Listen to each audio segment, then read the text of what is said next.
झांसी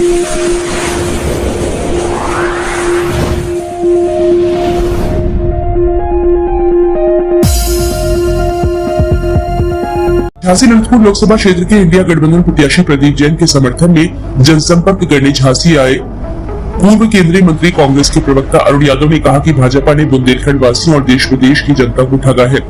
झूठे वादे करके सत्ता में आकर जनहित का कोई कार्य नहीं किया। उन्हें 4 जून को सत्ता में बैठी भाजपा का अहंकार टूट जाएगा।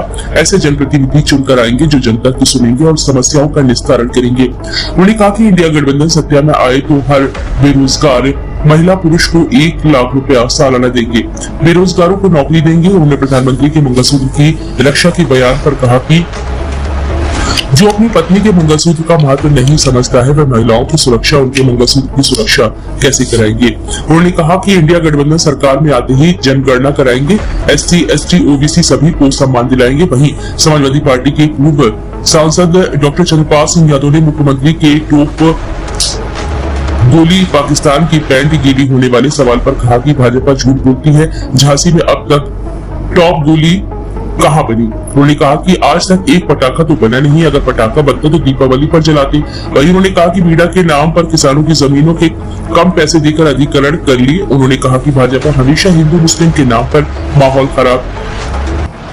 माहौल बनाकर चुनाव जीतती है। उन्होंने जनता से अपील करते हुए कहा कि चुने उसे जो हमेशा आपके साथ खड़ा हो। उन्होंने कहा कि इंडिया गठबंधन के प्रत्याशी प्रदीप जैन से अच्छा सरल मिलनसार प्रत्याशी कोई नहीं। उन्होंने जनता से अपील की कि इंडिया गठबंधन के प्रत्याशी को भारी मतों से विजयी बनाए।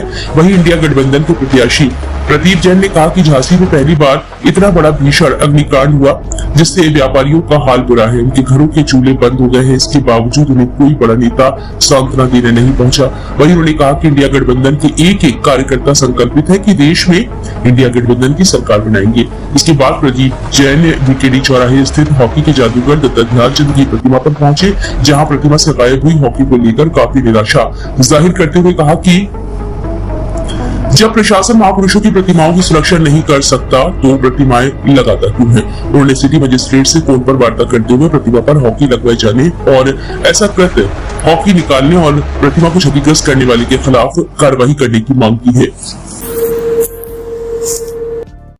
कांग्रेस महागठबंधन और हमारे अलायंस पार्टीज ने एक ऐसा मजबूत मैनिफेस्टो तय किया है जिसमें हर वर्ग को अपने मजबूत करने का काम किया।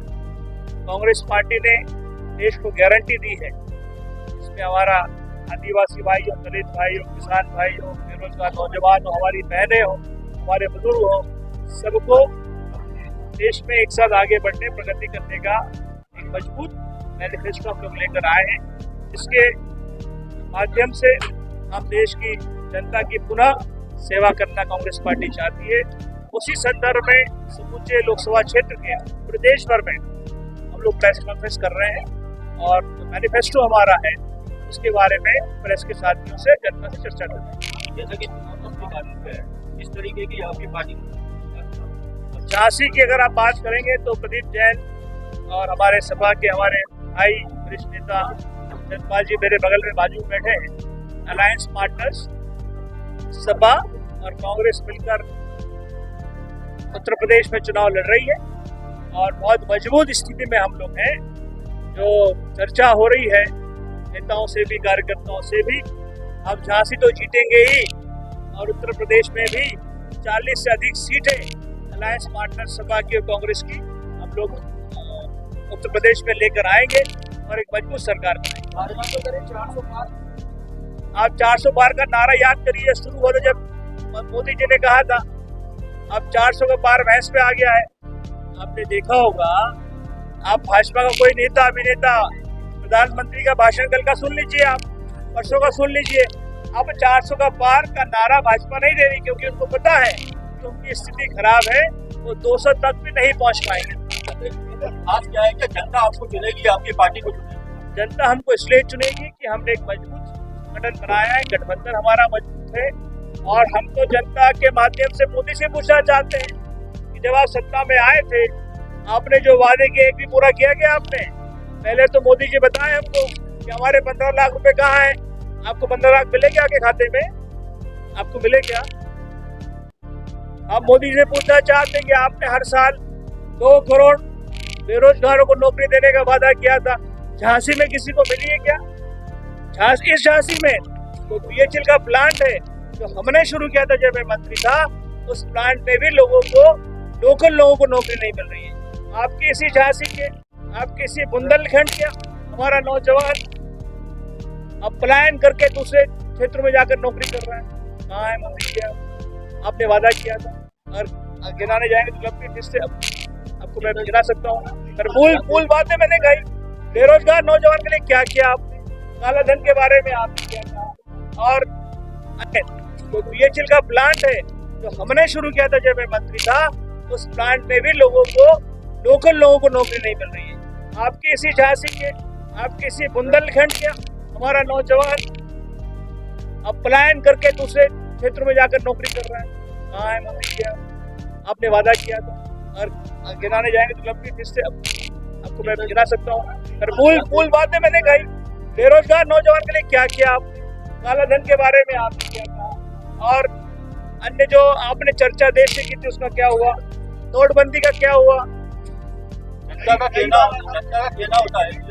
महंगाई चरम पर है। पेट्रोल हमारे जमाने में मिलता था 80 रुपए में, अब 110 में मिल रहा है। 600 का सिलेंडर 1200 का हो गया है। बनना चाहिए।